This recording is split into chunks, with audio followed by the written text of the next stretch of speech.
దేవుని యొక్క మాటలను కొంత సమయము శ్రద్ధగా వినుట కొరకు సిద్ధపడదాం. కృప కలిగిన దేవుడు, కనికరమ కలిగిన ప్రభు మనందరి జీవితాలలో వెలుగును నింపాలని, వెలుగు సంబంధమైనటువంటి ఆశీర్వాదమును మనకు అనుగ్రహించి ప్రతి కార్యమును సఫలపరిచి పరలోకం కొరకు నిలబెట్టాలని అందరము కొడుక జాగ్రత్తగా కొంత సమయము కొద్ది మాటలు వినుట కొరకు సిద్ధపడదాం. సమయంలో బైబిల్ గ్రంథంలో నుంచి ఒక మాట చదువుకుందాం. బైబిల్ గ్రంథంలో నుంచి యోబు గ్రంథము 2వ అధ్యాయము. యోబు గ్రంథము 2వ అధ్యాయము. జాగ్రత్తగా యోబు గ్రంథము 2వ అధ్యాయము 10వ వచనాన్ని జాగ్రత్తగా మాట్లాడుకుందాం. అందుకతడు మూర్ఖురాలు మాట్లాడినట్లు నీవు మాట్లాడుచున్నావు. మనము దేవుని వలన మేలు అనుభవించుదుమా, కీడును మనము అనుభవింపతగదా అనెను. దేవుని వాక్యము మన మధ్యలో ఆశీర్వదించును గాక. ఆమేన్. కూడి వచ్చినటువంటి అందరికీ ప్రభునామములో శుభాలు వందనాలు తెలియజేయుచున్నాను. పరిశుద్ధ గ్రంథంలో ఉన్నటువంటి ఈ మాటలను మనం జాగ్రత్తగా గమనించి ఆలోచించినట్లయితే దేవుని గ్రంథంలో ఉన్నటువంటి ఒక గొప్ప వ్యక్తి అయినటువంటి యోబు జీవితమును మనకి ఇక్కడ చాలా పరిచయం చేస్తున్నట్టుగా అర్థం చేసుకోవాలి. ఎలాగంటే ప్రియ సహోదరి సహోదరులారా, యోబు యొక్క భార్య యోబు దగ్గరకు వచ్చి ఒక మాట మాట్లాడుతుంది. అయ్యా, ఇకనైనా యథార్థతను వదలకుందువా? ఇకనైనా నీ భక్తిని విడిచిపెట్టవా?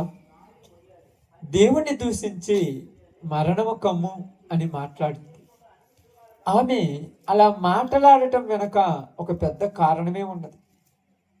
ఊరకనే ఏం మాట్లాడలేదు.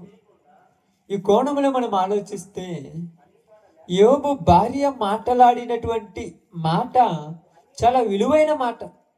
ఎందుకయ్యా అలా మాట్లాడిందంటే ఆమె స్థితి, ఆమె పరిస్థితిని బట్టి ఆమె మాట్లాడింది. ఆ పరిస్థితిలో నువ్వున్నా నేనున్నా అలాగనే మాట్లాడేవారు మేము. ఎందుకంటే యోబు యొక్క జీవితంలో యోబు ఊజు దేశములో గొప్పవాడు, ఐశ్వర్యము కలిగిన వాడు, సంపద కలిగిన వాడు, ఎద్దులను, పశువులను, గొర్రెల మందలను, అనేకమైనటువంటి సంపద కలిగిన వాడు. ఏది కొదువు లేదు. ఇంకా అన్నిటికంటే ప్రాముఖ్యంగా 10 మంది పిల్లలను కలిగిన వాడు.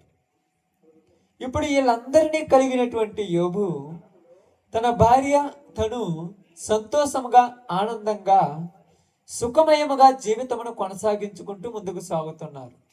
ఇలా ముందుకు సాగుతున్నటువంటి యోబు జీవితాన్ని మనం ఒక్కసారి పరిశీలన చేసుకుంటే, ఇలా ముందుకు వెళుతున్నటువంటి యోబు యొక్క పద్ధతిని మనం ఒక్కసారి ఆలోచిస్తే, తనకు కలిగిన సంపద అంతా పోయింది. తనకు కలిగిన పశువుల మందలు, ఎద్దుల మందలు అన్నీ చనిపోయాయి. తనకున్నటువంటి ఆస్తి మొత్తము పోయింది. అది కాక తనకు కలిగినటువంటి 10 మంది పిల్లలు చనిపోయారు.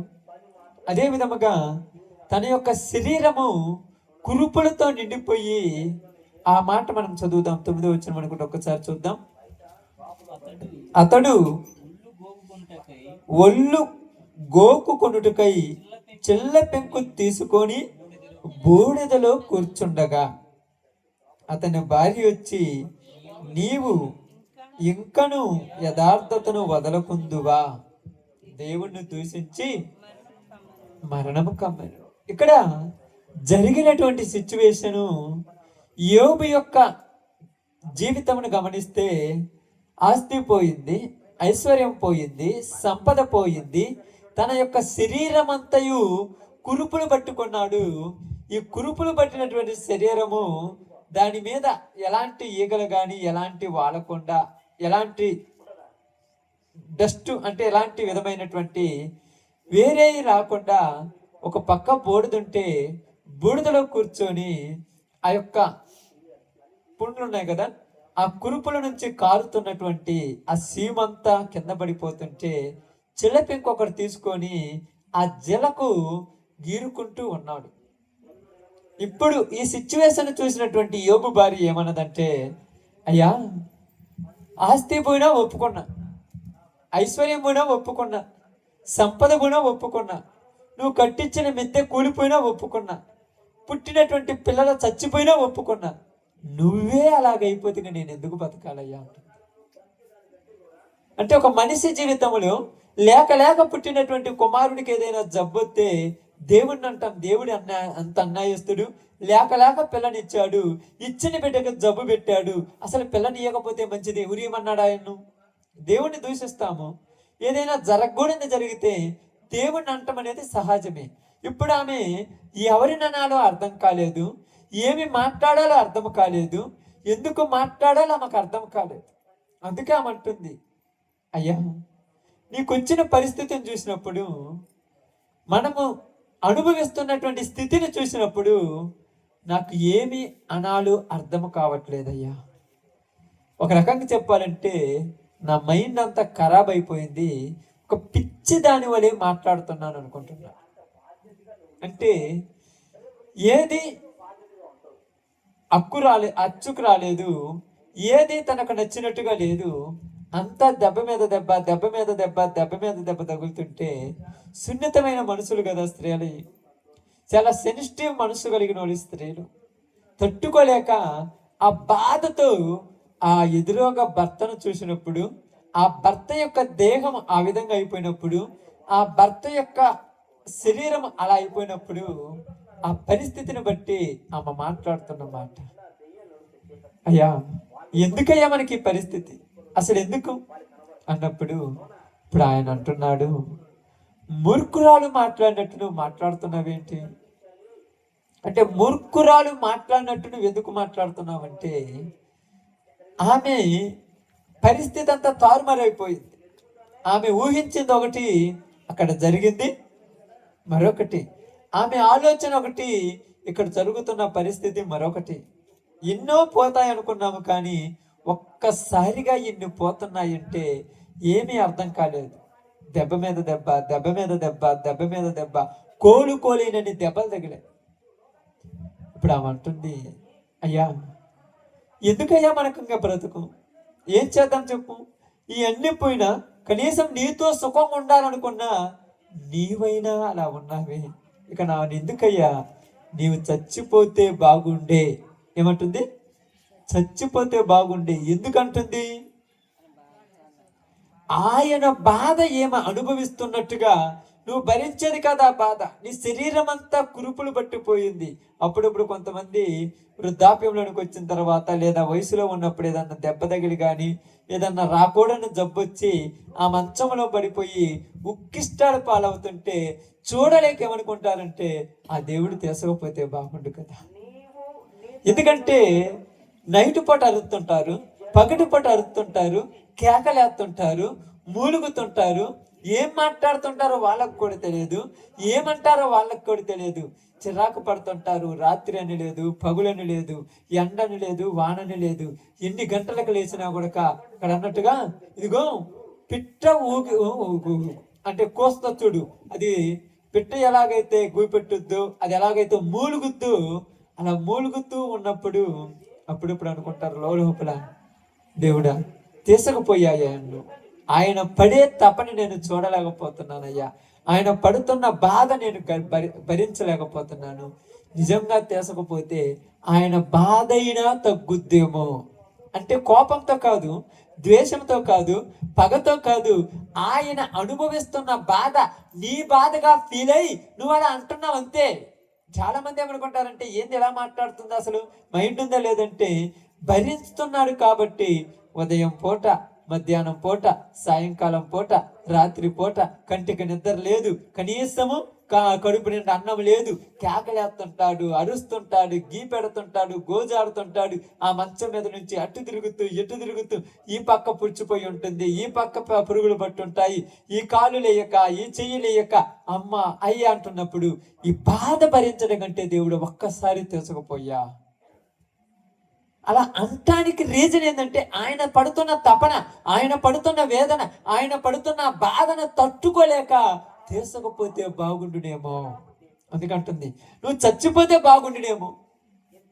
అంటే ఆయన బాధ ఈమె అంతగా ఊహించుకుంటుంది ఆయన బాధను. ఎందుకంటే ఆ బిడ్డ ఎలాగైతే మూలుగుతుందో అలాగ మూలుగుతూ ఉన్నాడంటే ఇప్పుడే. ఎలాగున్నదంటే ఒక మాట మీకు చెప్తాను, చిన్న మాట మీకు అర్థం కావటానికి చెప్తాను. బైబిల్ గ్రంథంలో నుంచి యోబు గ్రంథము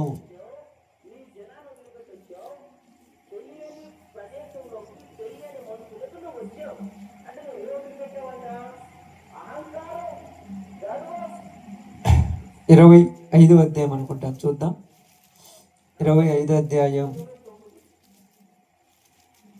యోబు గ్రంథము 25వ అధ్యాయం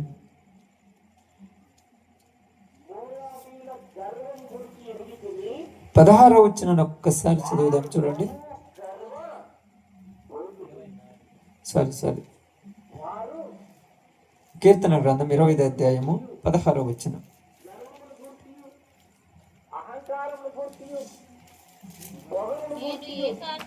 నేను ఏకాకిని బాధపడువాడను. ఏమంటున్నాడు ఇక్కడ?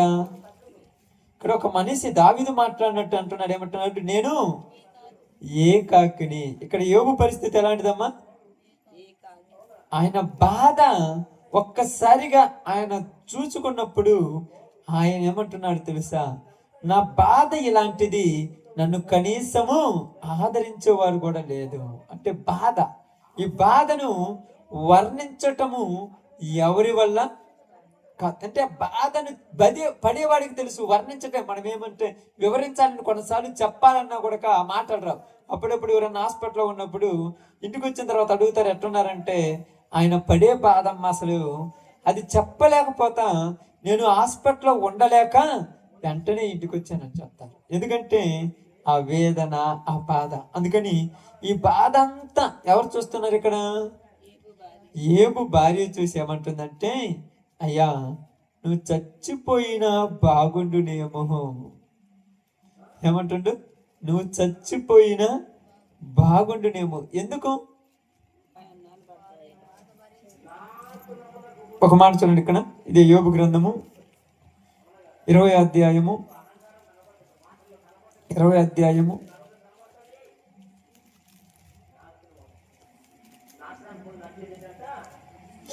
20వ అధ్యాయం తీసేటమ్మా. 17వ వచనం ఒక్కసారి చూడండి, లేకపోతే 16 నుంచి చదవండి. వారు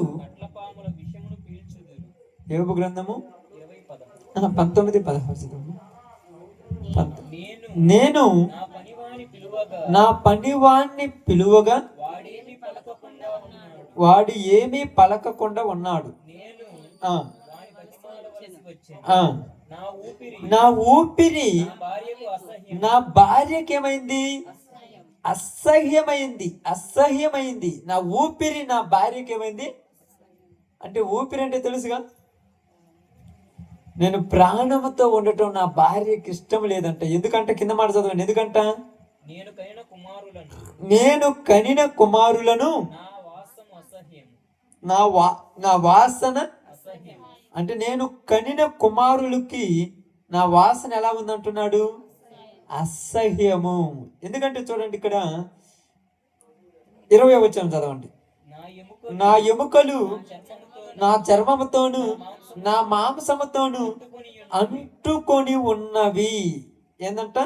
నా ఎముకలు నా చర్మంతోను నా మాంసముతోను అంటుకొని ఉన్నాయి. చూసినప్పుడు ఎలా ఉండదంటే, ఒక మాట చెప్పాలంటే అస్థి పంజరం లాగా ఉన్నాడు. అస్థి పంజరం అంటే తెలుసా? శరీరం మొత్తము కూడా శరీరం మొత్తం ఎముకలకు అతక్కపోయి ఒంట్లో సారం లేకుండా ఎండిపోయిన దట్టంలాగా ఉన్నాడు. ఇలాంటి స్థితిలో ఉన్నప్పుడు ఈ పక్కన ఆ నొప్పిని తట్టుకోలేక మూలుగుతూ ఉన్నాడంట.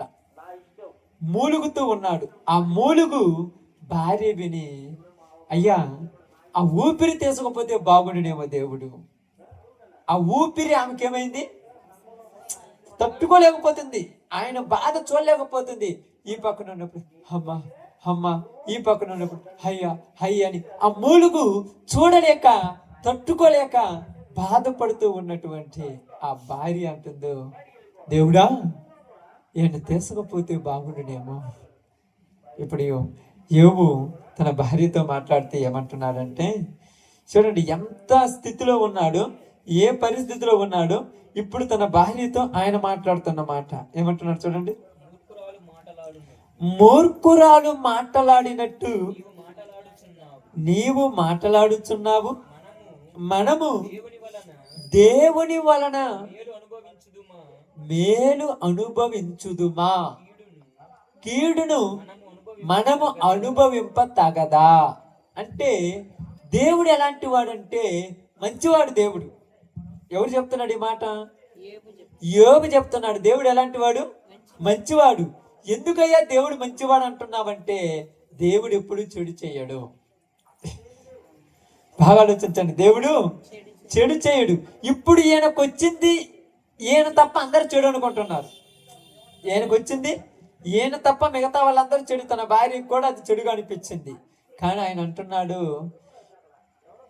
మన వివాహమైన తర్వాత, బాగా ఆలోచించండి, మన వివాహమైన తర్వాత నేను నిన్ను భార్యగా స్వీకరించిన తర్వాత నా జీవితంలో నేను ఎలాగున్నాను? యథార్థవర్తుడుగా ఉన్నాను. అదేనా రాయబడింది మొదటి అధ్యాయం మొదటి వచ్చిన మదేనా? అతడు యథార్థవంతుడును న్యాయవంతుడునై దేవుని యందు భయభక్తులు కలిగి చెడుతనమును విసర్జించువాడు. ఎవరు? యోబు గురించి మాట్లాడుతున్నాడు. నేను ఎంత మంచివాడో నాకు తెలుసు, నీకు తెలుసు. నేను ఎంత పర్ఫెక్టో నాకు తెలుసు, నీకు తెలుసు. అయితే మనమున్న మంచి పద్ధతిని బట్టి, మనమున్న దేవుని యందు భయభక్తులను బట్టి దేవుడు మన వాళ్ళని ఏం చేశాడు? ఆశీర్వదించాడు.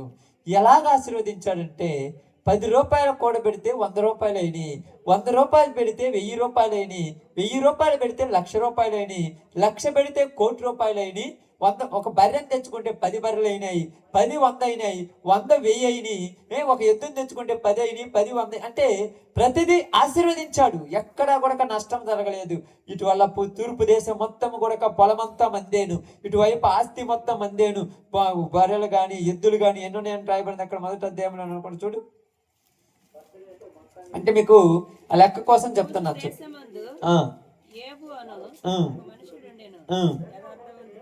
17వ వచనం అనుకోండి చూడండి. 2వ వచనం చదవండి. అతనికి 7,000 గొర్రెలను, 3,000 ఒంటెలను, 500 జతల ఎద్దులను, 500 ఆడగాడిదలను కలిగి బహుమంది పనివారును అతనికి ఆస్తిగా ఉండెను. గనుక అతడు తూర్పు దిక్కు జనులందరిలో అతడే గొప్పవాడిగా నుండెను. 7,000, 3,000, 1,000, 500 ఇన్ని ఉన్నాయి అతనికి. పనివాళ్ళు ఎంతమంది ఉన్నారు? ఇదంతా ఎవరిచ్చింది? దేవుడిచ్చాడు. నేనేమి కష్టపడింది కాదు, చెమట వచ్చింది కాదు, దేవుడు దయ వల్ల వచ్చినాయి అంతే. ఇప్పుడు మేలు ఎందుకు చేశాడు దేవుడు అంటే, మనం మంచోళ్ళం కాబట్టి చేశాడు.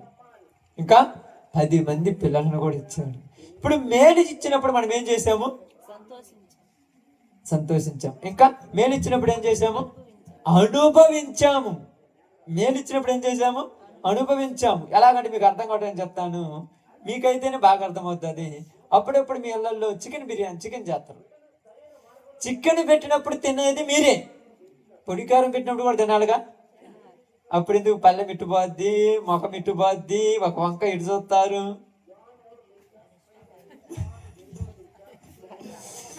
ఇప్పుడు చికెన్ పెట్టినప్పుడు తిన్నావు కదా, చికెన్ తిన్నప్పుడు అప్పుడప్పుడు పొడికారం కూడా తినాలిగా. అప్పసం చికెన్ తింటే ఒంటికి మంచిదే, మంచిదమ్మా కాదు. కావాలంటే చూడండి, మధ్యకాలంలో ఒక్క మిరగాయ వేసుకొని, దాంట్లో ఒక చింతపండు వేసుకోకపోతే ఒక టమాటో వేసుకొని, ఒక క్రీమ్ వేసుకొని, ఆ పచ్చడి పళ్ళంలో వేసుకుంటే ఆకలి చచ్చిపోయింది. పచ్చని చూస్తే అంటే పచ్చని చూస్తే ఆకలి చచ్చిపోయిందంట. మరి ఆకలి ఆకలి బతకాలంటే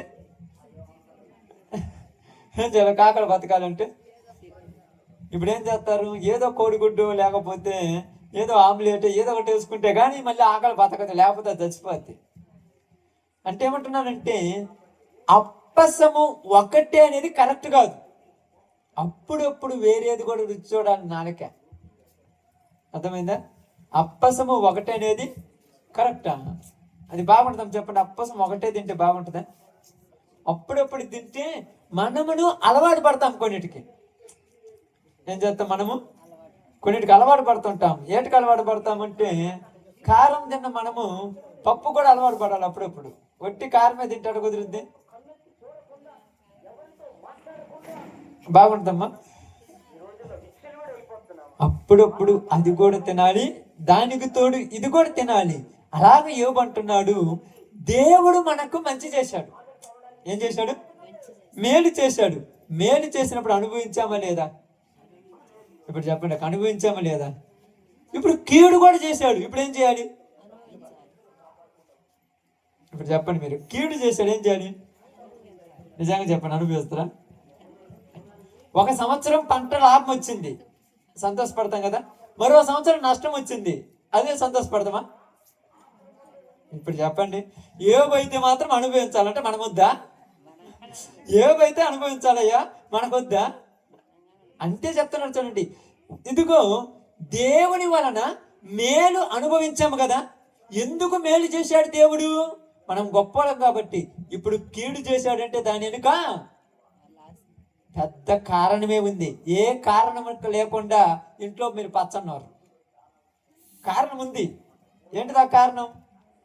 ఇంట్లో కూరగాయలు లేవు కాబట్టి, వచ్చినప్పుడు ఆకలి అవుతుంది కాబట్టి పచ్చిమిరకాయలు 2 టమాటాలు వేసి సపసప నూరేసి, ఆ టమాటోకాయలు లేకపోతే పచ్చి నూరేసి కట్టెక్కిన పళ్ళెం లేస్తావు. అప్పుడు ఆకలి అయినప్పుడు తినేస్తావు. ఆకలి కాకపోతే నువ్వు అంకలు పెట్టేది. అర్థమవుతుంది అక్క? మీరు పనికి పోయి రాగానే కడుపులో మంట బాగా మండుతుంది అనుకో, ఆ అన్నం ఉంటుంది, ఏమి లేదనుకోండి, ఆ 2 మిరగాయలు తీసుకొని పట్టపట్ట నలుపుకొని 2 ఉప్పు కళ్ళు వేసుకొని అంత చింతపండు వేసుకొని ఆ నీళ్ళలో పోసుకొని కమ్మగా తిని వచ్చినానంట. ఆకలి అయింది కాబట్టి. అదే ఆకలి కాకపోతే వంకలు పెడతాం, పచ్చడి కదా. ఏం తినమంటే ఏం తినేయండి, రోజు సవిచారం లేని పప్పు. అప్పుడప్పుడు మా అమ్మాయి మనం అంటాం కదా, ఏంటంటే రోజు పప్పు ఏం తినేము, అయితే ఒకరోజు ఇంకోటి తిను. పప్పు బదులు ఏం తింటాం? చికెన్ తిను. మరి ఒక రోజులో ఏం చేద్దాం? అన్నీ తింటున్నాం కదా. అప్పుడప్పుడు కూడా ఏదన్నా టైం పాస్ కోసము ఆ గన్నేరు పప్పు ఒకటి చేసుకొని తినిస్తే అంటే అన్ని రుచులు బాగుంటాయి కదా, మరి ఆ రుచి కూడా ఒకసారి చూడాలి కదా. అది భయం. ఏంటంట? గన్నేరు పప్పు ఎంత భయమో ఇప్పుడున్న రోజుల్లో ప్రతిదీ అంతే భయం. హాస్పిటల్కి పోతే ఏది కూడా ఎక్కువ తీసుకోవద్దు అంటున్నారు తెలుసా. విషముగా మారిపోతుందంట కడుపు లోపల పోతే. రోజు చికెన్ తిన్నా కూడా ఇసమేనంట, రోజు మటన్ తిన్నా ఇసమేనంట. అందుకే అది మీరు బాగానే నాన్ వెజ్ అంట. ఏమంటారు? నాన్ వెజ్ తగ్గించకమంట. నాన్ వెజ్ అంటే ఏంటంటే మాంసాహారం కొద్దిగా తక్కువ తిని ఆకుకూరలు ఎక్కువ తినమంటున్నాం. ప్రతి వాళ్ళకి చెప్పేది ఇదే, ఇంకా అదేముంది కొత్తగా? ప్రతి వాళ్ళు పోతే ఇంకా అదే చెప్తున్నారు. ఏమయ్యంటే ఏముంది, అది లోపల పోయి ఇసంగా మారిపోతుంది అంటున్నారు. ఇప్పుడు ఇది అంటున్నాడు యోబు. ఏమంటున్నాడు? మంచి చేశాడు దేవుడు, మనం అనుభవించాం. చెడు చేసేప్పుడు కూడా అనుభవించాలిగా. ఇప్పుడు 365 రోజులు ప్రతిరోజు ఎప్పుడు చేతి నుండి 5,000 10,000 ఉంటాయి. అప్పుడప్పుడు ఒక డబ్బులు లేకుండా ఉంటాయి, అవి కూడా చూడాలిగా. ఎప్పుడు డబ్బులు ఉంటేనా? అప్పుడప్పుడు ఏమంటాను తెలుసా, మరి ఇక్కటం అయిపోయింది. ఎందుకు ఇష్టమైంది? చేతులు లేనప్పుడు అప్పుడు నీ బుద్ధి చూడాలని కదా దేవుడు అనేది. ఎప్పుడు డబ్బులు చేతి నిండితే నువ్వేమంటావు? యేసయ్యా నీకు స్తోత్రాలు, దేవుడు నువ్వు ఏ దేవుడిని నమ్మితే ఆ దేవుడికి స్తోత్రం.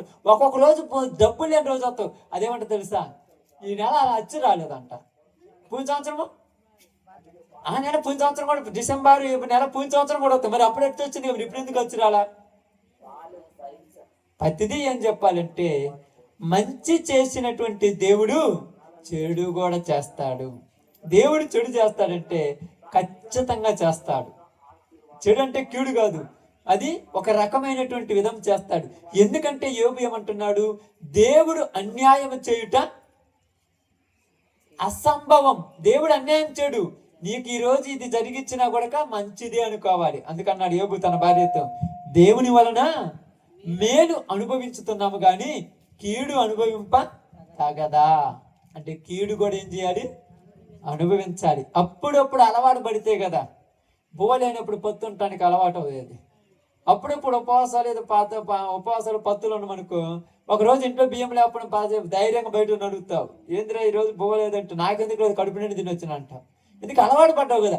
అలవాట్లు అనేది ఏమంటారు, 10 సంవత్సరాల నుంచి పోలేనట్టుగా ఈరోజు పొద్దుట నుంచి పోలేదంటారు. అప్పుడప్పుడు అలవాటు పడాలి. ప్రతి దానికి అలవాటు పడితే వాడు ఎక్కడైనా నెగ్గుతాడు. ప్రతి దానికి అలవాటు పడాలి. దెబ్బలకు అలవాటు పడాలి, తిట్లకు అలవాటు పడాలి, మాటలకు అలవాటు పడాలి, వ్యసనాలకు అలవాటు పడాలి, కోపాలకు అలవాటు పడాలి. చేదరించుకున్న వాటికి అలవాటు పడితే నువ్వెక్కడికి పోయినా నువ్వేమంటారు.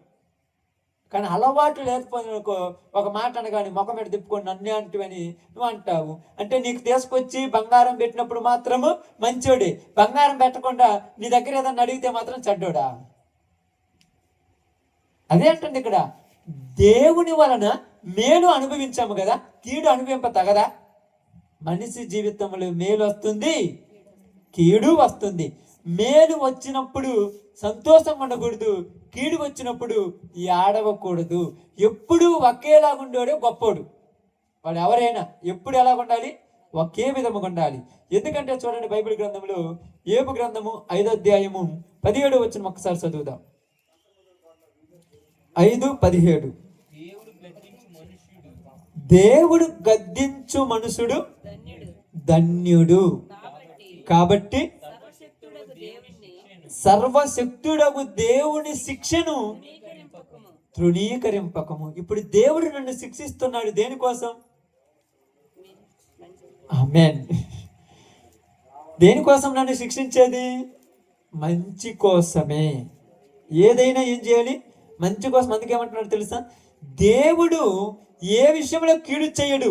కాబట్టి ఆయన ఇప్పుడు శిక్ష విధించినప్పుడు మనం ఏమనుకోవాలంటే అది అనుభవించటం నేర్చుకోవాలి. ఎందుకంటే తండ్రి తను ప్రేమించిన కుమారుణ్ణి శిక్షించి గద్దించి బుద్ధి చెప్పిస్తాడు.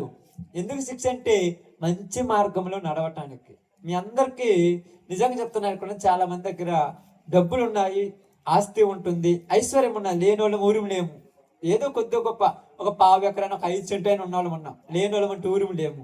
ఇంత ఉన్నాయని చెప్పేసి ఉదయాన్నే లేచిన వెంటనే నీ పిల్లోడికి, చిన్న పిల్లోడు ఉంటుంది కదా, నీ కుమారుడికి లేచిన వెంటనే 1000 రూపాయలు ఇస్తావు. రోజు ప్రతిరోజు 1000 రూపాయలు ఇస్తారా?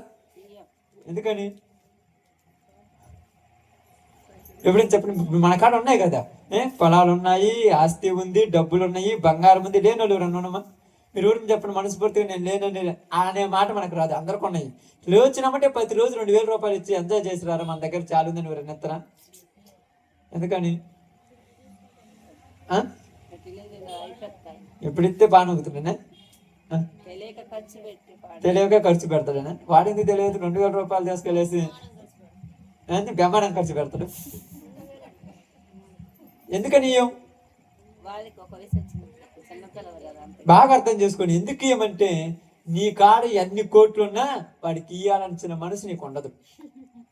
నిజం చెప్తున్నాను, ఇయ్యాల్సిన మనసు ఉండదు. ఎతుకుతావు 10 రూపాయలు 5 రూపాయలు అదక్క ఎత్తుకుతావు తెలుసు. లోపల పోయి ఎతుకుతావు. వాళ్ళు అనుకుంటారు మా అమ్మ బీరువా తెస్తుంది, నాకు ఇబ్బంది లేదు, మా అమ్మ బీరువా తెస్తుంది. నీకు అర్థం కాల, బీరువాలో గంట తోడిందంటే 5 రూపాయలు కాగితం ఉందని ఎతుకుతుంది. 500 రూపాయలు కట్టకని పైన పడితే కట్టకని తెచ్చి చేయడం పెద్ద లెక్క కాదు, ఎతుకుతుంది. వచ్చి నువ్వు 5 రూపాయలు ఇస్తే ఎందుకు మా ఇయ్య అండు వెంటనే తీసుకొని పోయి పండగ చేసుకుంటాడు. అది 500 ఇచ్చిన అనుకో, లేనప్పుడు 5 రూపాయలు ఇస్తే తీసుకోడు. అర్థమైందా? ఉన్నప్పుడు 500 ఇచ్చి లేనప్పుడు 5 రూపాయలు ఇస్తే ఊరికి కాబట్టి తీసేయమంటాడు.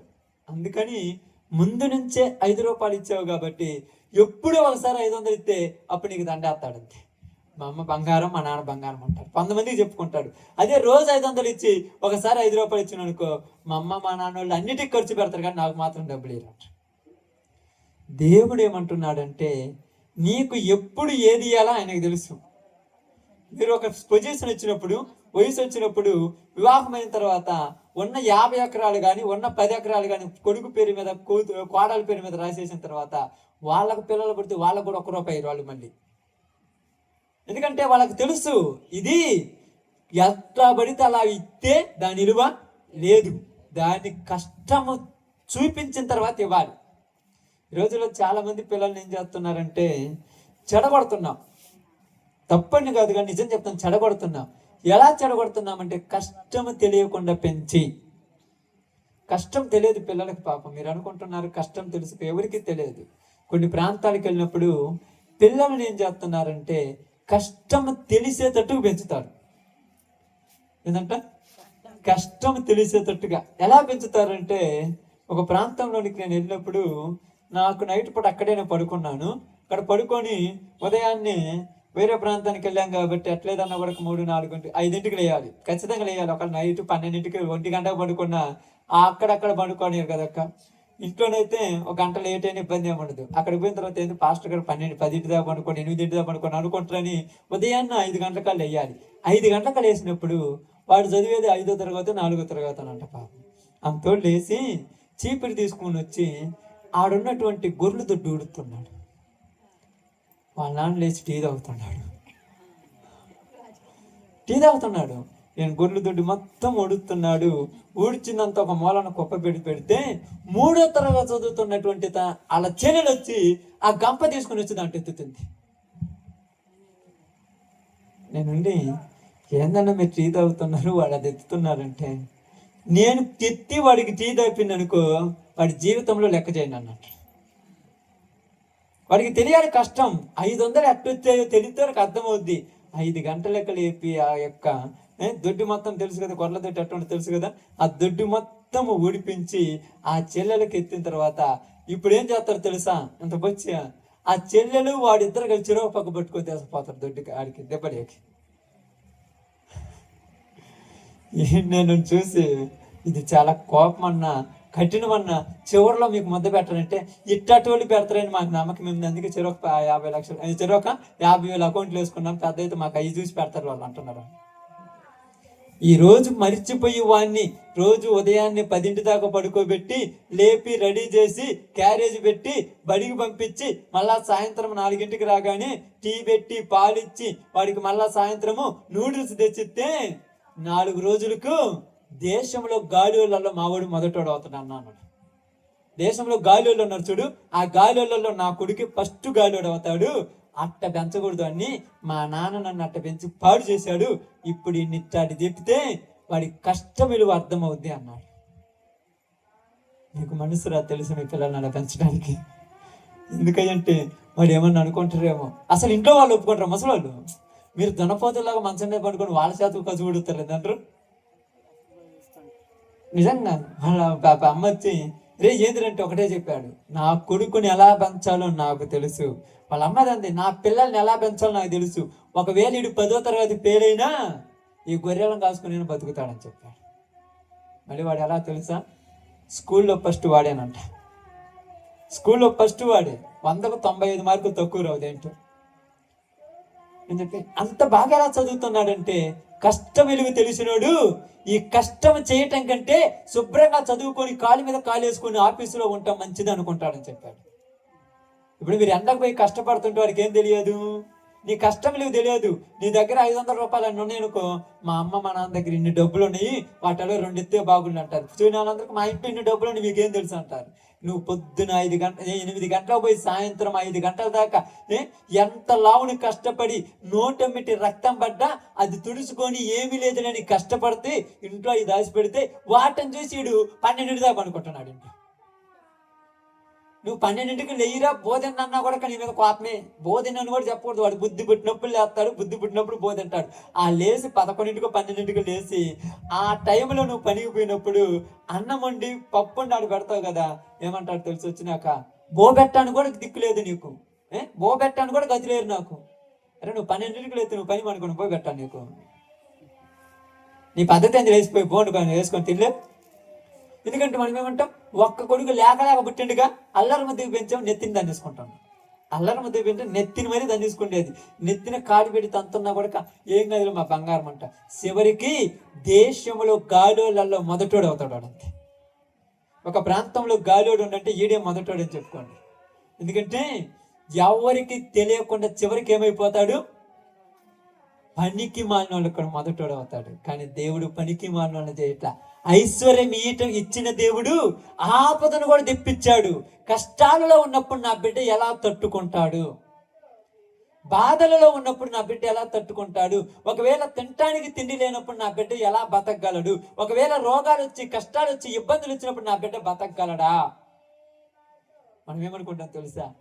బతకలేడేమయ్యా. ఇప్పుడు మీరు చాలా టెన్షన్ పడుతున్నారు చూడండి. ఎందుకమ్మా ఎన్ని కోడి పెడుతున్నంటే, మేము ఎట్టో కొట్ట వంకో ఇదే చేసి అదే చేసి ఇదే చేసాం. రేపాడు ఏం చేసి బతుకుతుడయ్యా? నీ చేతుల్లోనే కదా పెరిగిందాడు. ఏం చేసి బతకడం నీకు తెలియదా? మీరు అనుకుంటారు ఏం చేస్తానంటే, ఒక్కటే మొట్టమొదటి మనం చేసిన తప్పు ఏంటంటే పని నేర్పేలా. వాడికి పని చేయటం చేత కాదు. ఈ మధ్యకి ఇంతకుముందు కాలాల్లో నేను చెప్తున్నా కాబట్టి ఏమనుకోవద్దు. ఇంతకుముందు కాలాలలో ఎలా ఉండేదంటే, మేము చిన్నపిల్లలప్పుడు వయసులో ఈ యొక్క అంటారు చూడండి, రైతులు అంటారు చూడండి, వాళ్ళ చిన్నపిల్లల చేత కూడా పని చేపిస్తుంటారు. అప్పట్లో అలా చేపించారు, వాళ్ళు బాగా చేశారు, వాళ్ళకి పెద్దలు అయిన తర్వాత అభివృద్ధి చెందారు. ఇప్పుడు ఏమైందంటే అందరినీ సోమరిపోతులు తయారు చేశారు. ఎవరి చేత పనులు చెప్పారు. మేమంటే వాడు ఎందుకు చేయాలి? మధ్యలోనే ఒకవేళ చెప్తున్నాను, అర్ధాంతరంగా వాడికి 15 సంవత్సరాలు 18 సంవత్సరాలు వచ్చేలోపే తల్లిదండ్రులు ఇద్దరు కాలం గడిచి వెళ్ళిపోతాడు. అప్పుడు ఏం బతుకుతాడు వాడు చెప్పండి? అప్పుడు ఎలా బతుకుతాడు చెప్పండి? కనీసము ఉన్నది కదా అంటే ఉన్నదాన్ని ఏం చేస్తాడు? తప్పేడు కుమారులాగా మొత్తం ఆ డబ్బులు చేసుకొని చల్లాతడ చేసి చివరికి దేశదింపరైపోడు. అవునా కాదా? ఏ వయసులో నేర్పియాల్సింది ఆ వయసులో నేర్పియాలి. చదువు నేర్పిస్తున్నావు, తప్పులేదు. చదువు ఒక్కటే సరిపోదు పిల్లలకి. చదువుతో పాటు కష్ట సుఖాలు కూడా తెలియాలి వాళ్ళకు. చదువు ఒక్కటి తెలిసి చదివితే ఏముంది? చదువు అంతే 100 మంది చదివితే ఉద్యోగాలు 2 ఉంటే 100 మందికి ఉద్యోగాలు రావు కాక 2 ఉద్యోగం. మిగతా 98 మంది ఏం చేస్తారు? మరి పని రావాలి కదా చేయాలంటే. ఇప్పుడు ఆడపిల్లలు ఉన్నారు పాపము, కాలు కింద పెట్టకుండా చదివేస్తున్నారు. నువ్వు ఏ ఇంటికి ఇచ్చిన పోయి అన్నం వండాలా, కూర వండాలా? మరి నేను అన్నం వండను, కూర వండను, మా అమ్మ వాళ్ళ ఇంటి నేను మంచం మీద నడి మంచం మీద కూర్చుంటాను, నేను ఎప్పుడు బాగలేదంటే నువ్వు అట్టేటప్పుడు పెళ్లి చేయకుండా ఇంట్లో ఉంచుకో. మరి బాగున్నపోతే అట్లా పొద్దున్నే లేయాలి. నువ్వు ఎంత కలెక్టర్ అయినా, ఎంత సీఎం అయినా, ఎంత పిఎం అయినా పొద్దున్నే లేచి మూలనున్న కడుసు కొట్టాల్సింది ఆడపిల్ల అన్న తర్వాత. అవునా కాదా? పని మనిషిని పెట్టుకుంటానంటవా? పని మనిషిని పెట్టుకుంటే ఎవరికి పెడతావా? అందరూ పెడతావా? పని మనిషి దేనికోసము? అంట్లు తోమటానికి, అన్నం వండటానికి, ఏమి చేయటానికి. నీ భర్త నీ చేతికూడు మర్చిపోయి పని మనిషి చేతికూడు తిని ఇంకో రకంగా అలవాటు పడిపోతే మీకు అర్థం కాలేదు. ఇంకొక రకంగా అలవాటు పడిపోతే అప్పుడు ఏం చేస్తాం? నన్ను మోసం చేశాను, ఊరు మోసం చేసి, నువ్వు మోసం చేసిను. భర్తకు ఉదయాన్నే లేచి బెడ్ కాపిచ్చి లేపి భర్తను లేపి పిల్లలను లేపుకొని పద్ధతిగా చేసుకొని ఇవన్నీ చేయకుండా నువ్వు మోసం చేసి చివరికి ఏదో తప్పుదారిలో పోతే నన్ను మోసం చేశాడంటే దేవుడు ఏదంటున్నాడు? నేను ప్రేమించిన కుమారులకి మంచి మార్గమును చూపించి మంచి పరిస్థితిలో వాళ్ళని నిలబెడతాను. అందుకని యోబు మేలు అనుభవించాడు, కీడు కూడా అనుభవించడం నేర్పిస్తున్నాడు. యోబుకు ఏమనుభవించాడు? మేలు అనుభవించాడు, కీడు కూడా అనుభవించడం నేర్పిస్తున్నాడు. ఇప్పుడు వచ్చినప్పుడు భార్య అంటుంది ఈ మాట అనగానే, ఎంత సంపద, ఎంత ఆస్తి, ఎంత ఐశ్వర్యం వచ్చినప్పుడు ఏ రోజైనా ఎంతెందుకు మాకు కొంతకు వేరే వాళ్ళకి వచ్చి అన్నావా నువ్వు? ఇప్పుడు 50 ఎకరాలు ఉందనుకో, లేదా ఒక 100 ఎకరాలు ఉందనుకో, మాకే 100 ఎకరాలు ఎందుకు, అసలు పొలం లేని తలా 2 ఎకరాలు ఇవ్వచ్చుగా దేవుడు అని ఇప్పుడు అన్నవా? మేలు అనుభవించినప్పుడు మాత్రం మేలే, మరి కీడు అనుభవించినప్పుడు మాకే ఎందుకు కష్టాలు వస్తున్నాయి, అందరూ బాగుండ్రే, మాకే ఎందుకు ఇబ్బందులు, అందరూ బాగుండ్రే. అందుకని అంటున్నాడు, దేవుడు శిక్షను తృణీకరించవద్దు. ఎందుకంటున్నాడు చూడండి, బైబిల్ గ్రంథంలో 6వ అధ్యాయం 9వ వచనం ఒకసారి చదువుదాం. దేవుడు తన ఇష్టానుసారముగా నన్ను నలుపునుగాక. ఏం చేస్తున్నాడంటే దేవుడు ఆయన్ను దేవుడికి నచ్చినట్టు నలుపుతున్నాడు. నలపడం అంటే తెలుసా? 23 చదవండి, మీకు అర్థమవుద్ది. 23 ఇలాగ ప్రత్యుత్తరం ఇచ్చను. నేటి వరకు నేను మొరలిడుచు తిరుగుబాటు చేయుచున్నాను. నా వ్యాధి నా మూలుగు కంటే భారముగా ఉన్నది. వ్యాధి దేనికంటే భారం ఉందంట? మూలుగు కంటే. ఎప్పుడైనా మీరు ఇంట్లో ఎప్పుడైనా మూలుగు వాళ్ళని చూసిర్రా? ఈ మూలుగుకి నిద్ర రావట్లేదంట. మరిసిపోయి ఇంట్లో గొరక పెట్టాలంటే వాళ్ళని ఆడిపోసుకుంటాం. మరి మూలుగు రోజు ఒక ప్రదేశానికి వెళ్ళాను నేను. అక్కడ ఒక పెద్ద ఆమె బాగా లేక మంచాన పడిపోయింది. ఆ మంచాన పడిపోయిన పెద్ద ఆమెను కొడుకులు ఉన్నారు, కూతురుంది, కోడలు ఉన్నారు, బంధువులు అందరూ ఉన్నారు. ఎవరు కొడక తల్లి చిన్నప్పుడు తన పిల్లలను చూసుకున్నట్టుగా చూసుకోలేకపోతుంది. ఎవరి వల్ల కాదు. చిన్నప్పుడు తల్లులని మీరు ఉన్నారు కదా, మీ పిల్లలను ఎంత బాగా చూసుకుని ఉంటారు అక్క? నిజంగా చెప్పండి. 1 గంటకు లేచి ఏడుస్తుంది, నీ గోళేందని ఎప్పుడైనా అన్నవా? 2ంటికి లేచి ఏడుస్తుంది, నీ గోళేందంటావా? 12:30కు 1 గంటకు 1 పోతారు, 2 పోతారు, సన్నగుందంటూ. మళ్ళీ అప్పుడు తీసేసి వాడికి డ్రాయర్లు మార్చి, బట్టలు మార్చి, మరలా బెడ్షీట్ మొత్తం మార్చేసి మరలా పడుకోబెడతా ఫ్రెష్గా. ఎప్పుడే నిసుకున్నావా? ఈరోజు 12 గంటలు లేదా నైట్ 11 కొద్దిగా తేమగా ఉంది మారమంటే, ఏంటని ఇలా గోళస్వామి, ఇటు చచ్చినోడు కాదు బతికినోడు కాదంట అంటున్నాడు యోబు. నా వ్యాధి నా మూలుగు కంటే భారమైపోయింది. అందుకే నా భార్యకి నేను నచ్చలేదు, నా పిల్లలకు నేను నచ్చలేదు, నా ఇరుగు పొరుగు వాళ్ళకి నేను నచ్చలేదు.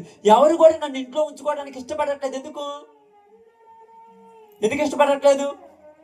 మూలుగుతుంటారు. మీకు తెలిసే తెలియదు, కాళ్ళు ఉన్నప్పుడు అట్టిడి తిరుగుతుంటారు కదా. మనము మంచాన పడ్డప్పుడు ఎక్కువ మాట్లాడతాం. ఎందుకు చెప్పండి? ఎప్పుడైనా మీరు మంచానంలో ఉన్నారు, వాళ్ళ దగ్గర పోయి కూర్చోవద్దు. అనేది మీ మైండ్ తినేస్తారు వాళ్ళు. ఎందుకని? వాళ్ళకి మాట్లాడటానికి ఊరిలో నువ్వు దొరికితే సరే ఇంకొక మాట అని అరగంట అంటే 1:30 కూర్చోబెడతా మాట్లాడుతాడు. ఇంక అయిపోయిందంటే ఓకే తర్వాత మాట్లాడుతుంటాడు. రేపు కూడా రమ్మంటావు, నువ్వు బుద్ధింటి మళ్ళీ అయిపోవు. ఎందుకు? పట్టుకుంటే వదలరా వాళ్ళ దగ్గర బాగుంటుంది. ఏమంటున్నాడు? నా పని వాడిని పిలిస్తే వాడు ఏం చేస్తున్నాడంట? నా మాటను వాడు ఏం చేస్తున్నాడంట? తృణీకరిస్తున్నాడు. నేను పిలిస్తే లెక్క లేకుండా వెళ్ళిపోతున్నాడు. ఎందుకు? అసలు వింటం లేదు. దేనికి? యోబు దగ్గర పోతే గోళ యోబుతో అంటారు. యోబు ఏందంట? అంతే కదా. ఇప్పుడు మీరు గోళ కదా మీ ఇంట్లో వాళ్ళకు మర్చిపోతారు. ఇట్టాడు మొబైల్ ఫోన్లు కొనిచ్చారు కదా, మీ అందరి దగ్గర డబ్బులు ఉండి, మీ పిల్లలంటే ప్రేమ కదా, ఇట్లాంటి ఫోన్ ప్రతి ఒక్కరు కొనిచ్చారు. మీ పిల్లలకి ఊరు లేని వాళ్ళు ఉన్నాడా చెప్పండి? అందరి పిల్లలకు ఉన్నాయి. ఆ పిల్లల పాపం టైం పాస్ కోసం పొద్దున్న నుంచి సాయంత్రం దాకా పనిచేసి వస్తారు కదా వాళ్ళు, ఎంత కష్టపడి వస్తారు. టైం పాస్ కోసం సాయంత్రం 7-8 గంటల నుంచి 9 గంటల దాకా అట్ట పట్టుకుంటే అప్పుడే పిలవాలి మీరు అన్న. అంత వ్యసనం మీద మీ పిల్లల మీద మీకు పాపం వాళ్ళు అదే ఫీల్ అయిపోతారు. మా అమ్మ మా నాన్న కొద్దిగా తోడు చేలు పట్టుకున్నా ఒప్పుకోరు. అసలు కొద్దిగా తోడు పొద్దుగూకులు పట్టుకుంటారు వాళ్ళు. ఏమన్నా చెప్పండి, ఆలోచించండి. టైం పాస్ కోసము మనం పట్టుకుంటారు అనుకుంటున్నాం, కానీ వాళ్ళకు మీరు పిలిస్తే ఏమైపోయింది? అప్పుడు ఏమంటారు తెలుసా? నిజంగా నేను చెవులారా కొంతమంది విన్నాను. ఇక్కడ కదా వేరే ప్రాంతాలు విన్నాను. వీళ్ళ అమ్మా నాన్న చచ్చిపోయి వాడు చూడు ఎంత స్వతంత్రంగా ఉంటాడు. మా అమ్మా నాన్న బతికి ఎందుకు నాకు తలకాయ నొప్పి అయిపోయారు అంటారు. చచ్చిపోండ్రంట వాళ్ళ అమ్మా నాన్న. వాడు ఏం చేసినా వాడిని అడిగేవాళ్ళేరంట కదా, వాడిని అడిగేవాళ్ళేరుగా. ఇప్పుడు ఏమంటారు? మా అమ్మ మా నాన్న నాకు తలకాయ నొప్పి అయిపో, ఒక రీలు కూడా లేకుండా ఉంటే బాగుండే. దేనికి అర్థమైపోయిండు? అందుకే ఇప్పుడు బోవకు వచ్చిందా తెప్పలు? తెప్పులు వచ్చిందా? 12 దాకా పడుకుంటే నువ్వు గొడుగుతావు. 12 ఏం చేయాలి? ఇంట్లోకి వచ్చేటప్పుడు తలుపు చప్పుడు కాకూడదు, బెడ్ ఆ మంచం పడుకునేటప్పుడు చప్పుడు కాకూడదు. ఎంత భయంతో రావాలి ఇంట్లోకి. అదే మీరు లేకుండా ఉంటే వాడు ఇష్టం వచ్చిన కాడ పడుకుంటాడు, ఇష్టం వచ్చిన కాడ తింటాడు, ఇష్టం వచ్చిన కాడ తిరుగుతాడు. అడిగేవాడు ఎవరు? మనిషి స్వతంత్రానికి ఎవరైనా అడ్డమైతే వాళ్ళు ఎలాగుంటారు? వాళ్ళకు తలకాయ నొప్పి అయిపోతారు. ఇప్పుడు యోబు భార్యకు దేవుడు తలకాయ నొప్పి అయిపోయింది. ఇప్పుడు యోబును దేవుడు శిక్షించింది దేనికోసం? చెడు కోసమా మంచి కోసమా? కావాలని చూడండి, బైబిల్ గ్రంథంలో ఒక మాట రాయబడింది, మీకు అర్థం కొట్టాలని చెప్తాను. హెబ్రీయులకు రాసిన పత్రిక 12 అధ్యాయం 10 వచనం. హెబ్రీయులకు రాసిన పత్రిక 12 అధ్యాయం 10 వచనం.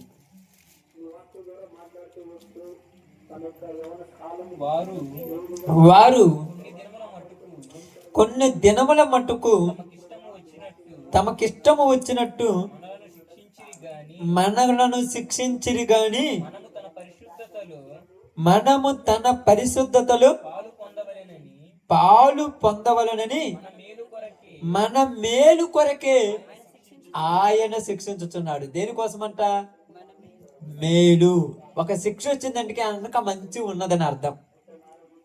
ఒక శిక్ష వచ్చిందంటే వెనక మన మేలు కొరకే. ఎవరి మేలు కొరకంట? ఇప్పుడు ఏమంటున్నాడు? ఎందుకు కొరకంట? నా మేలు కోసమే నన్ను శిక్షిస్తున్నాడు. నా మేలు కోసమే, నేను బాగుపడాలనే దేవుడు నన్ను. ఎంత గొప్ప మాట అది! ఆ మాట అనగలమా? ఆ మాట అనే మనసు ఉండాలి. నా మేలు కోసమే నన్ను శిక్షిస్తున్నాడు కనుక నేను భయపడను, దిగులు పడను అని అంటున్నాడు. కావాలంటే చూడండి మళ్ళీ బైబిల్ గ్రంథంలో నుంచి యోహాను సువార్త 18 అధ్యాయం 11 వచనం. 18:11.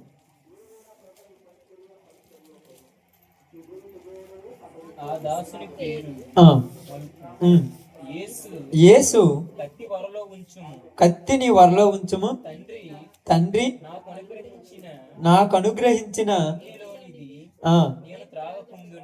తండ్రి నాకు అనుగ్రహించిన గిన్నెలోనిది నేను త్రాగక ఉందునా. ఏంది ఆ గిన్నె?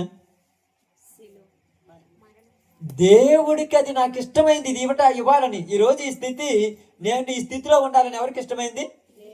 దేవునికి ఇష్టమైంది. మీకెందుకు బాధ? నాకు అర్థం కాదా? ఈ స్థితి నాకు కావాలని ఎవరికి ఇష్టమైంది? దేవునికి ఇష్టమైంది. మరి మీకెందుకు బాధ? ఏబుకు ఆ స్థితి కావాలని ఎవరికి ఇష్టమైంది? మరి మనకు ఏబు భార్యకి ఎందుకు బాధ? అక్క బాగా అర్థం చేసుకుని ఆమెకెందుకు బాధ? యేసు ప్రభు శిలువ మరణానికి పోవాలని ఎవరికి ఇష్టం? దేవునికి, తండ్రి అయిన దేవునికి ఇష్టం. మరి పేతురికి ఎందుకు బాధ? అప్పుడు ఆలోచించండి అక్క, ఎందుకు బాధ? ఇప్పుడు ఉదాహరణకు మీరు ఎప్పుడైనా మీ పిల్లల్ని కొట్టారా? ఎందుకు కొట్టలేదా అన్న? వాళ్ళు మేము కొట్టే రేంజ్ లేరు, వాళ్ళే మమ్మల్ని కొట్టే రేంజ్లు ఉన్నారన్నారా? కొట్టారు కదా. కొట్టినప్పుడు పక్కన కొంతమంది ఉంటారు. ఎవరు వాళ్ళు తెలుసా? ఎవరు చెప్పండి? పక్కన ఉండే కొంతమంది అమ్మమ్మలు, తాతయ్యలు పక్కనే ఉంటారు. అంటారు నువ్వు మనిషివా కొట్టువా అంటారు. నువ్వు మనిషివా కొట్టువా? అసలు నోరు లేని పిల్లని వాడు ఏ తప్పు చేసినా అంతలా అని కొట్టావు. నీకేం తెలుసా అని ఇంకోసారి వాడిని ఏమన్నంటే నేను ఇంట్లో కూడా నేను అంటే నువ్వు పుట్టిన పిల్లలని నువ్వు కొట్టుకునే హక్కు లేదా? ఇప్పుడు చెప్పండి, ఉందా లేదా అక్క? లేదా? ఉన్నా కూడా మీరు ఏమనుకుంటున్నారు? భయపడుతున్నారు. అలాగే దేవుడు పుట్టించిన బిడ్డలని ఆయన ఏ ఇష్టం వచ్చినట్టు చేసుకుని ఆయనకు హక్కు లేదా? మరి మనకెందుకు ఇబ్బందులు? చూడలేక. దేవుడు దేనికి కొట్టాడు? మంచి కోసం కొట్టాడు. నీ పిల్లవాడిని నువ్వు కావాలని కొడతావా? 9 నెలలు మోసి తన యొక్క భూమి మీదకి వచ్చిన తర్వాత 5 సంవత్సరాల కంటికి రెప్పలా కాపాడుకొని ఏ ఇబ్బంది లేకుండా, ఏ సమస్య లేకుండా, ఏ జబ్బు వచ్చినా కూడా నువ్వు పత్తుండి వాళ్ళకి జ్వరం వచ్చిందని నువ్వు చికెన్ మానుకొని ఇన్నుంటే నువ్వు కుట్టావంటే వెనక కారణం ఉందా లేదా?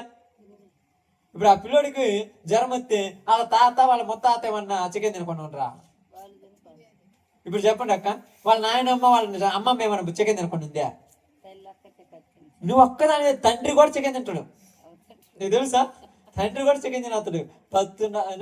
పాలిచ్చేది నువ్వు కాబట్టి నువ్వు ఉండులే.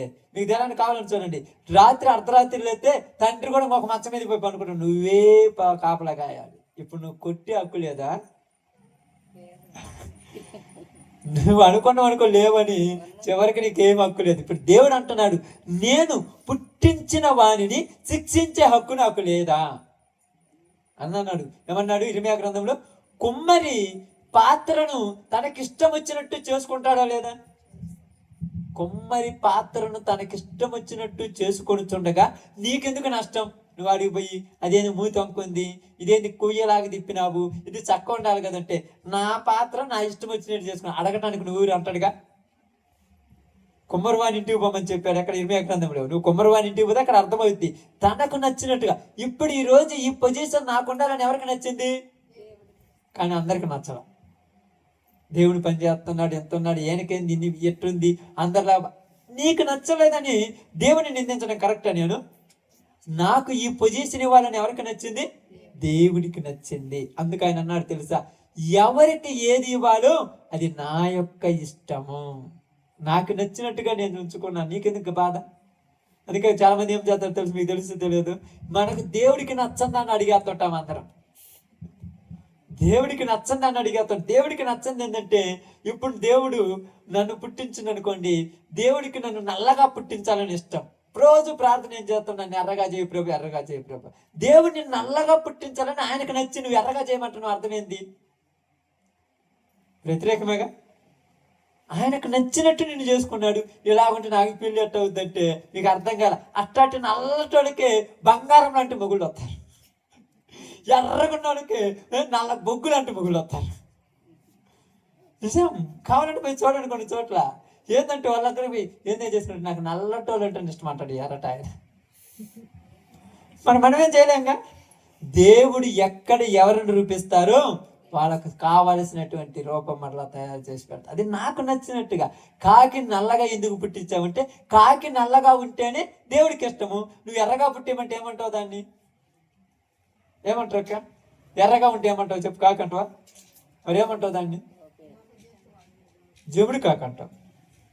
ఎర్రగా ఉంది కాబట్టి జముడి కాకంటావు, లేకపోతే గద్ద అంటావు. కాకి అనవుగా. ఒకవేళ నేను వచ్చింది కాకి అంటే ఎవరు చెప్పారో కాకి అని? నల్లగా ఉంటేనే కాకి, ఎర్రగుంటే కాకి. కాబట్టి నిన్ను దేవుడు గుర్తించాలంటే నీకు ఒక రూపం ఇచ్చాడు. నాకు ఈ రూపం వద్దు, నీకు ఒక పొజిషన్ ఇచ్చాడు. నాకు ఈ పొజిషన్ వద్దు, నీకు ఒక పరిస్థితి ఇచ్చాడు. నీకు ఈ పరిస్థితి వద్దు అనుకుంటే ఎక్స్ట్రా తెచ్చుకున్నావా ఇబ్బందులు పాల్పడిపోతావు. అంతే. ఎక్స్ట్రా తెచ్చుకున్నావా ఏమవుతావు? ఇబ్బందులు పాల్పడతావు. యేసు ప్రభు వారికి సిలువ మరణం ఇవ్వటం దేవుడి ఇష్టం. నాకు వద్దయ్య అంటే ఇబ్బందులు పాల్పడిపోతావు. అంతే. కాబట్టి దేవుడు మేలు చేసినప్పుడు అనుభవిస్తున్నాము, కానీ కీడు చేసినప్పుడు అనుభవించవద్దా అన్నప్పుడు వెంటనే సమాధానం ఏమిచ్చిందంటే, నాకైతే నచ్చలేదు, ఇష్టం వచ్చినట్టు చేసుకో. అంటే దేవుడికి నచ్చినట్టుకుంటే ఎవరికి నచ్చలా? చెప్పండి, ఎవరికి నచ్చలా? భార్యకి నచ్చలా. ఇప్పుడు నువ్వు దేవుడికి నచ్చినట్టుంటే నీ ఇంట్లో వాళ్ళకి నచ్చుదువా? నీకు అర్థం కాదు. నువ్వు రోజు ప్రార్థన పోతున్నా, దేవుడు నీకు మేలు చేశాడంటే, నన్ను ఈ పొజిషన్లో ఇలా ఉంచడం దేవుడికి నచ్చింది, నీకెందుకు బాధ? పర్లేదు నేను కదా, బాధ లేదు. నేను అందరూ అంటుంటే నేను కదా అనుకునేది, అందరు నన్ను ఆడుపడుచుకుని నేను కదా ఓర్చుకుని, నీకెందుకు ఆ బాధ? అలాంటప్పుడు ఏమన్నాడు తెలుసా? మంచి మాట అన్నాడు.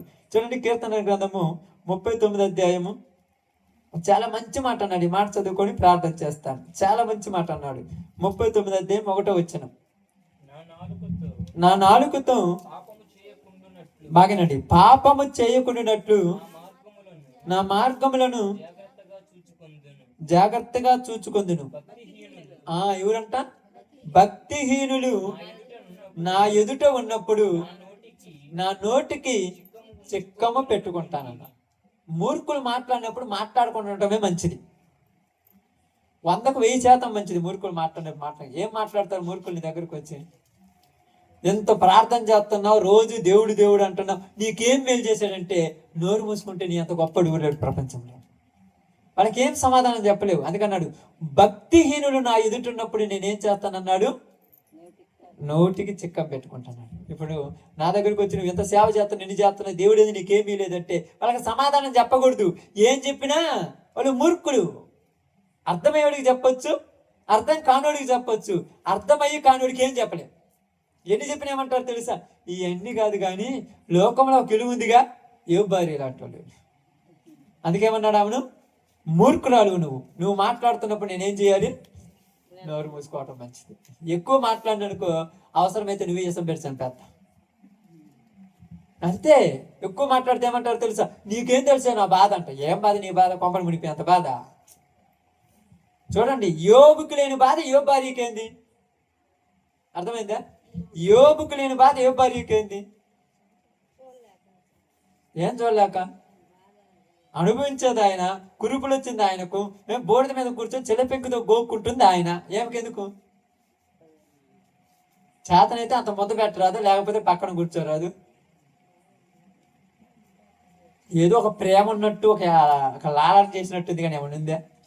ఏమన్నాడు? ఇది నా దేవుడికి ఇష్టము, నన్ను ఇలా చేయటం నా దేవుడికి ఇష్టము, నీకెందుకు ఇబ్బంది? చేతనైతే ఉండు, లేకపోతే మీ పుట్టింటికి వెళ్ళిపో.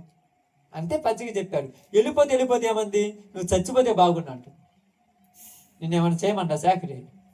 నిన్నేమన్నా నా యొక్క ఈ కురుపుల మీద సీమంతా దొడపమని చెప్పిండా? నేనేదో నా తంటాన్ని నేను పడుతున్నా కదా, నా దేవుడికి నన్ను ఇలా చూడాలనుకున్నాడేమో, అందుకే ఇలా ఉన్నట్టుకున్నాడు. ఎప్పుడైనా మీకు తెలియదు, కొంతమంది ఇళ్ళల్లో ఆడపిల్లలు అందరూ మగ పిల్లలు పడతారు పాపం. వీళ్ళకి ఆడపిల్లలు అంటే ఇష్టము, అందుకే పిల్లలు చిన్నప్పుడు ఉన్నప్పుడు జుట్టు పెంచి జడలేసి ఫోటోలు తీసి పెట్టుకుంటారు. అలాంటప్పుడు ఆడపిల్లనే కనొచ్చు కదంటే నన్ను ఏం చేయమంటావు అయ్యా? దేవుడి మరి ఆడపిల్లలాగా ఎందుకు డ్రెస్ ఏమంటే ఆడపిల్లలాగా చూసుకోవాలని నాకు ఇష్టం. దేవుడు యోబుని ఇలాగ చూడాలని ఇష్టపడ్డాడేమో, మనం ఏం చేద్దాం? ఇప్పుడు నన్ను ఈ పొజిషన్లో చూడాలి, నిన్ను ఆ పొజిషన్ ఇష్టపడ్డాడేమో. ఆ ఒక్క నిమిషము, ఆ ఒక్క గంట అంటే మనకు దేవుడికి నిమిషం అయితే మనకు సంవత్సరాలు అనుకోవచ్చు. ఈ 2 సంవత్సరాలు 3 సంవత్సరాలు ఈ వేషం వేసిండే మనకు, ఆ వేషంలో ఆ వేషంలో మనము బాగానే ఉందాం. తర్వాత ఆ వేషం తీసేసి మన వేషం మనకి అంత నిజం ఉంటుందిగా. ఇప్పుడు బాధలనే వేషం వేసాడు, నీకు ఎలా ప్రాక్టీస్ చేస్తావని అనుభవించు. ఆడపిల్ల వేసినట్టు ఆ పిల్లోడు ఏమంటాడు? ఎందుకు నాకు ఇట్లా గౌన్ వేసి జుట్టు పెట్టి అది జడేసి పూడి పెట్టినావు, నాకు వద్దు అని మగపిల్లని కదా అంటాడా? ఎందుకంటూ మా అమ్మకి నచ్చింది కాబట్టి నన్ను ఎలా చూసుకుందని చెప్పి పెద్ద అయిన తర్వాత ఇదిగో మా అమ్మ చూడు నన్ను ఎలా ఆడపిల్లకి రెడీ చేసి ఫోటో తెచ్చుకుందని చూపించుకుంటాడు. అదే సంతోషం. వాళ్ళ అమ్మకి నచ్చటానికి నన్ను ఎలాగైనా రెడీ చేసుకోవచ్చు. అదే ఇప్పుడు 15 సంవత్సరాలు వచ్చిన తర్వాత 15 సంవత్సరాలు ఇప్పుడు మీ పిల్లలకు జుట్టు పెంచి పంజాబ్ డ్రెస్ వేసి పూలు పెట్టాయా, నేను ఆడపిల్ల ఒకసారి ఫోటో తీసుకుంటే ఒప్పుకుంటారా? లేదా నీకు పిచ్చి వేసింది ఏంటంటారు? అందుకని దేవుడి దృష్టిలో మనం ఎప్పటికి ఎలాంటి వాళ్ళము? చిన్న పిల్లలమే. అందుకేమంటారు? నా అరచేతిలో నేను నిన్ను చెక్కుకొని ఉన్నాను, నిన్ను జోకొట్టి లాలించి ఆలించి నీకు ఏ కష్టం వచ్చినా నేనున్నానంట. కోడి తన రెక్కల కింద పిల్లల కాపాడుకున్నట్టుగా నేను నిన్ను కాపాడుకుంటున్నాను. నీవు నీ దృష్టిలో 40 రావచ్చు, 50 రావచ్చు, 70 సంవత్సరాలు రావచ్చు. నాకు నా దృష్టిలో 30 రావచ్చు, 30 సంవత్సరాలు 40 రావచ్చు. కానీ దేవుని దృష్టిలో మనము చిన్న పిల్లలమే. అందుకని ఏమన్నాడు? ఇదిగో ఇశ్రాయేలు, నిన్ను ముట్టినవాడు నా కనుగుడ్డు ముట్టినట్లే. చిన్న పిల్లల వలె నేను మిమ్మల్ని చాక్కుంటున్నాను. నాకు నచ్చినప్పుడల్లా కేసం వేస్తాను, మీరు అట్నే ఉండాలి, తప్పదు. నాకెందుకు కేసం వేసేవో నువ్వు అడగటానికి లేదు. అడిగినవంటే నువ్వేమైనట్టు? పెద్ద పిల్లడు అయినట్టు. పెద్ద పిల్లడు అయితే తండ్రి మాట అనవుగా. తండ్రి మాట అనకపోతే తండ్రి ఏం చేస్తాడు? ఏం చేస్తాడమ్మా? వదిలేస్తాడు. నీ ఆస్తి నీకు మంచి పూర్వం చేసేది మరి ఇప్పమంటాడు. మళ్ళా బుద్ధి వచ్చినప్పుడు వస్తావు తండ్రి దగ్గరికి. కాబట్టి యోబు ఇక్కడ ఎందుకు అన్నాడంటే, మంచి చేసిన దేవుడు అవసరమైనప్పుడు ఎందుకు కీడు చేశాడంటే, ఆ పాత్ర నా కోసం చూసుకొని దీనిలో నేను ఎలాగుండాలో చూసి ఇప్పుడు నన్ను గురించి ప్రపంచానికి చూపించడానికి నాకు ఆ స్థితి ఇచ్చాడు. అదే యోబుకు ఆ స్థితి లేకపోతే ఈరోజు మనం చెప్పుకుంటే వాళ్ళం కాదుగా. నా గురించి ప్రపంచానికి చెప్పటానికి నాకు ఆ స్థితి ఇచ్చాడు. తర్వాత చివరిలో ఏం చేశాడంట? 2 అంతల ఆశీర్వాదం ఇచ్చాడంట. ఒకంత కాదు, 2 అంతలు ఇచ్చాడంట. 7,000 గొర్రెలు పోతే 14,000 వచ్చినాయంట. 10 మంది పిల్లలు పోతే 20 మంది పుట్టారంట. ఎంత ఆశీర్వాదమో చూడండి. 1 కోటి రూపాయల ఆస్తి పోతే 2 కోట్లు వచ్చినాయంట. కానీ ఆ కష్టము కొద్ది రోజులే. అది ఎందుకంటే నీ గురించి ఎన్ని కష్టాలు వచ్చినా నా బిడ్డ కదిలాలేదని మన వెనకున్న వాళ్ళకు మన గురించి చెప్పటానికి. అప్పుడప్పుడు మనం చెప్పుకుంటాం కదా, ఒక భక్తి సింగ్ గారి గురించి కానీ, ఒక పెద్ద పెద్దలు ఉన్నారు కదా, ఆ నాయకులు పౌలు గారి గురించి కానీ, మోషే గురించి కానీ చెప్పుకుంటాం కదా. ఎందుకు చెప్పుకుంటాము? వాళ్ళు అనుభవించారు, మనం ఎందుకు అనుభవించలేమని. అలాగా నీ గురించి నా గురించి చెప్పుకోవాలంటే మనకు దేవుడు పెట్టినటువంటి పరీక్ష మనం గెలిస్తే అప్పుడు మన గురించి చెప్పుకుంటాం. అంతే కదా. ఈ ఊర్లో 10వ తరగతిలో 500కు 600కు 590 వచ్చినోడు ఉంటాడు, 300 వచ్చినోడు ఉంటాడు. అందరు ఊరి గురించి చెప్పుకుంటారు. అంతేనా? 300 గురించి చెప్పుకుంటాడా? అంటే నీకు శ్రమలు ఎక్కువ వచ్చినాయి అంటే నీ గురించి దేవుడు 100 మంది దగ్గర సాక్ష్యం చెప్తాడు. ఆ శ్రమలలో కూడా నీ ప్రాణానికి ఏ హాని రాదు. అది గుర్తుపెట్టుకోమల్లా. నీకు ఏ ఇబ్బంది జరగనివ్వడు, నీకు ఏ నష్టము జరగనివ్వడు. కంటికి రెప్పలా ఆయనే పక్క నుండి కాపాడుకుంటాడు. మీకు తెలుసో తెలియదు, మీరందరూ పనులకు పోతారు కదా, మీకు చిన్న చిన్న పిల్లలు ఉన్నారనుకోండి, మీ పిల్లలు బాగున్నప్పుడు వదిలేసి వెళ్ళిపోతారు పనికి. అదే జ్వరం వస్తే పని మానుకొని కాపలా కాస్తారా అండి. ఎవరన్నా అమ్మా ఈరోజు 2000 కూలి ఇస్తారమ్మంటే, నా పిల్లోడికి బాగాలేకపోతే నేను అడిగి వచ్చేది 2000 పోదు 10,000 ఇచ్చినారా అని అంట. మనకి ఏదైనా కష్టం వచ్చిందంటే మన దేవుడు ఎక్కడ ఉంటాడు? మన పక్కనే ఉంటాడు. మనకు అది అర్థం కాక ఎందుకు నాకు దేవుడు ఇలా చేసిండు అనుకుంటా. నీ పక్కనే ఉండి నిన్ను కాపాడుకుంటూ ఉంటాడు, నీకే ఇబ్బంది లేకుండా చూసుకుంటాడు. కాబట్టి మేలు చేసిన దేవుడు కీడు కూడా చేస్తాడు. మేలులో ఒకవేళ దూరంగా ఉన్న, కీడులో నీ పక్కనే ఉండి నీకు మరలా 2 అంతలు మేలు చేయాలని చూస్తున్నాడు. అలాంటి భాగ్యం దేవుడు మనందరికి అనుగ్రహించును గాక. ఆమేన్. అందరం కూడా తల ఉంచినట్టయితే ప్రార్థన చేద్దాం.